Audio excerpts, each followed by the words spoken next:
And now it's time for Let's Get Cozy with Larry Wargo and Louis Falcon. And now your host, Larry Wargo. And thank you for joining us once again on Let's Get Cozy with Larry Wargo. Now our third and final guest today on the Larry Wargo Showcase of the Arts is a man named Mark Hutzky. Mark, thank you very much for showing up today. Thank you for having me. You're very welcome. And Mark is sort of a setup, display, visual effects artist, sort of. How would you describe it?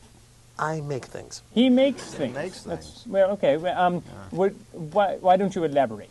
I do props for movies. I do prototypes for people who are looking to put things into production. Okay. Displays. All 3D or not? I do some painting, but yes. Mostly three-dimensional work. And you enjoy that? Very much. Okay. Now you got into this. You enjoyed toys and things, correct? You I remember speaking to you off camera, and you collected toys, and in fact you often go into your toy collection for different things. For props and things, yes. And what kind of toys were your favorites as a child? all the ones I blew up. Ah, well, okay. Yeah, so you were one of those people. That's right. Okay, stay away from me. I remember, BB guns and things.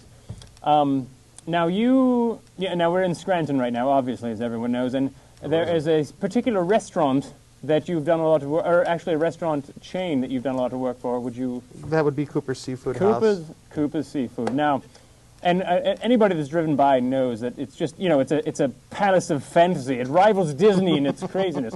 But there's lots of pirates and things, and you're responsible for putting all of that together, aren't you? Yes, I am. That octopus. Yes. The little boat part. That all came up on the back of a pickup truck from Virginia and was assembled. Yeah, and did you design? Now, all that stuff did you design right from the beginning? Or? Designed it, worked with molds I already had to do heads and hands, yes. And worked on the big octopus at a friend's shop down in Virginia. He had a large barn to work out of and brought it up in pieces. Yes. Now, Lou has been attacked by that octopus. What do you have to say for yourself? I'm not responsible. Okay. Oh, you hand that over legally to the Coopers? That's correct. I am no longer the owner of the octopus. Oh, okay. Well, then that's another issue. But we have some pictures, actually. I'd like them shown of there it is. There's the prototype for a tree in the Coopers in Pittston. Now, that's just a little model, correct? That's about this tall. Okay. All right. Well, they can't see. But it's about, maybe a foot or so tall. And then the next picture is... Oh, that's the finished one. That's the finished But this product. and that's the front shot of the finished tree. Now, these trees, Beautiful. they take up an entire room, don't they? Yes, they do. Yes. Wow. It's That's absolutely fascinating. No, that's not the next shot. But it's just astounding to me that you amassed all this effort. How many people did you have working with you? That tree, I had one or two people helping me install it, but I pretty much did that myself. You did. Took me about 6 months. And do you have people fiddle with it in the restaurant and things? Yes, they're always fiddling Yes. with it. Yeah, I hate that. They always fiddle with me too. They're trying to give cigarettes to the little fairies, and that's not good. We don't like that. But they do the same thing with me. Like little kids will fiddle with. Sometimes the ladies fiddle with me. I don't mind that, But and we happen to have a few family things show, here. please. Family show. Oh, yeah, I'm sorry. Yes. Right. But speaking of which, we have a few little props here. We have some prototypes, and why don't you talk a little bit about these items? Now, we have first this little prototype that you put together. Now, you put this together for somebody else, correct? Someone else was doing a cast iron bag of President Clinton. Freudian slip, excuse me.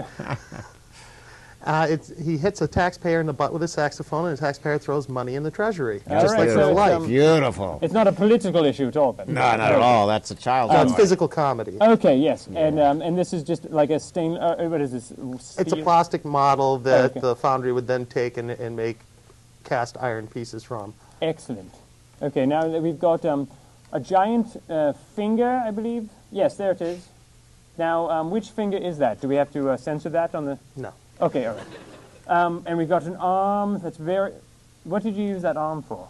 That's on a figure in Cooper's. Okay, all right. There's a captain figure when you walk into the ship, and that's one of his arms. Did you have to take it off and bring it here from Cooper's? No, it was an extra copy. Oh, okay, good. Because I wouldn't want them to be incomplete over there. No. And we've got...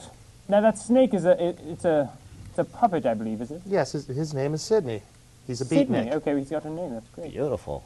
And we've got this Beautiful. alligator right here. That's also from Cooper's, I'm assuming. No, actually, that was from a mall display. It chases. It's from a Peter Pan display. It was after Captain with the Hook. whole hand and thing.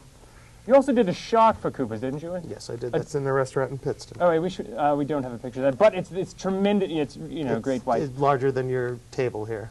That's This scary. table? And I think that attacked Lou at one point also. Am I right? Lou? I'll tell you, man, I've been attacked by just about everything on God's green earth, if you will.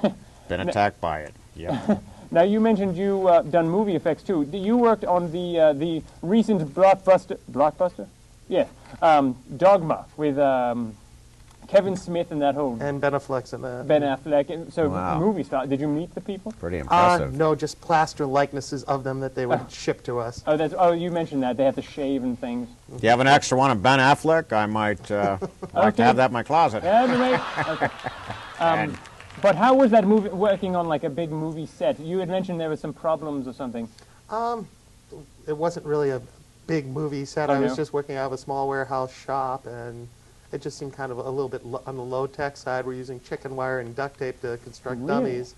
Well, I'll have to say, I saw that movie, and you can't tell, man. It's ridiculous. But they look charred and everything. If you didn't know, he did the burned bodies in that, apocalyptic scene at the end. And you've got some examples of your more horrific things. This was used as a prop in the movie. It's a what? It was used as a prop in the movie. Oh, this was also... Wow. My God, what... Well, anyway, it's just... That'd make a great hood ornament for my truck. It would make... That'd be incredible. I think I've got one. Oh, well, I'm going to it's commission like to make meat, one. basically. And Real Mark, handsome. the other Mark, we've got two Marks. That's kind of confusing. He's got 2 marks against a us. friend over there. You've got now I've been watching you. You've been making out with that thing. The eyes move, Larry, we're just Make friends. the eyes move, okay, Mark. I don't want to speak for him. He kind of can't talk. Don't make a mockery of it. You reach into his brain and make him talk.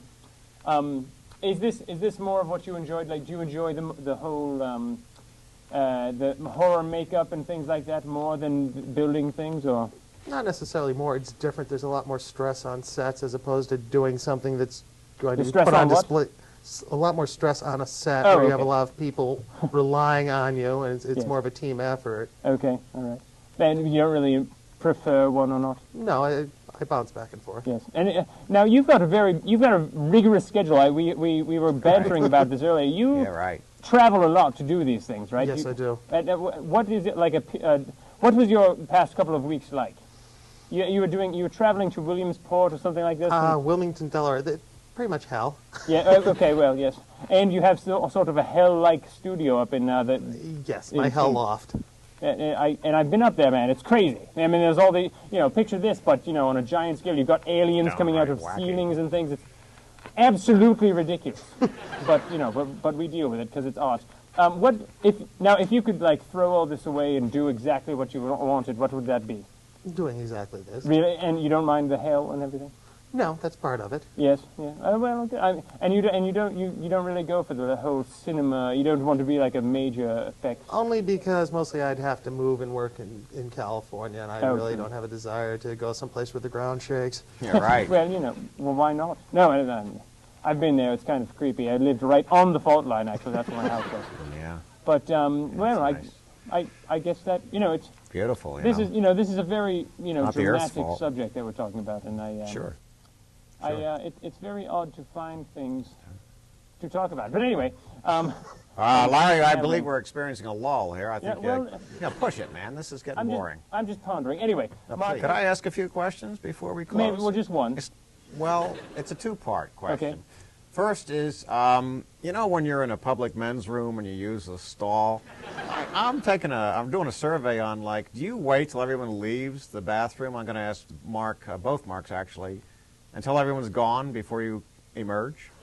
Mark Hutzky, do you wait or do you leave right away? I consider it a challenge and humility to come right out afterwards and hold my head high and proud. Exactly. That's tough. That is a toughie. Mark Schultz, I bet you wait.